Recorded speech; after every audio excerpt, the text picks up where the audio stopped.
मीरपुर माथेलो में ॾेरनि सोहरे ऐं ससु मुबैना तौरु तशदुद जो निशानो बणाए नुंहुं खे क़तलु करे छॾियो। भाउ झाड़ू बुज़दार जो चवणो हो त जवाबदारनि हाफ़िज़ बाबर ऐं अहमद बोज़दार भेण अंजान बोज़दार खे क़तलु कयो आहे।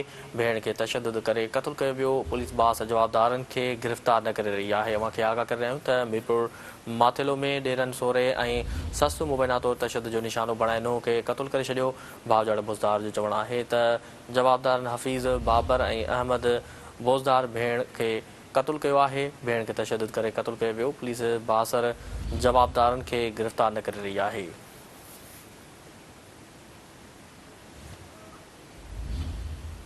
अव्हां खे आगाह करे रहिया आहियूं मीरपुर माथेलो में ॾेरनि सोहरे ऐं ससु मुबैना तौरु तशदुद जो निशानो बणाए नुंहुं खे क़तलु करे छॾियो।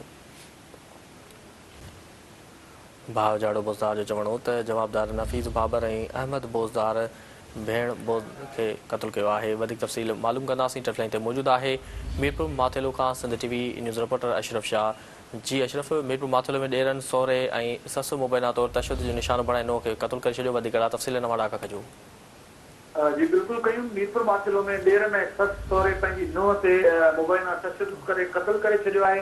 तव्हांखे ॿुधाईंदुमि शाह फैसल कॉलोनी मीरपुर माथेलो में घर अंदरि तशदुद करे माई अंजाम बोज़दार खे ॾेरनि ऐं ससु सहुरे नुंहुं मथां मारकुट करे खेसि क़तलु करे छॾियो आहे। फौती औरत जो मर्द मीरपुर माथेलो पुलिस तहवील में वठी सिविल अस्पताल मुंतक़िल कयो आहे।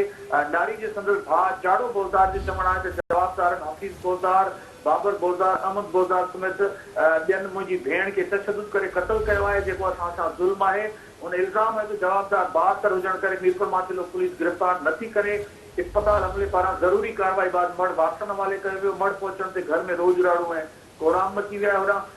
मीरपुर माथेलो पुलिस राब्ते करण ते ॿुधायो त टे ॾींहं अॻु नारी जो संदसि भाउ थाणे ते आयो। हुन पंहिंजी भेण जी मुड़ुसु समेत टिनि ॼणनि मथां शुरूआती रिपोर्ट दाख़िल कराई हुई। रिपोर्ट में ॼाणायो त मुंहिंजी भेण खे मुड़ुसु ऐं सावरनि सख़्तु तशदुद कयो आहे, जंहिं करे हालत ख़राबु आहे।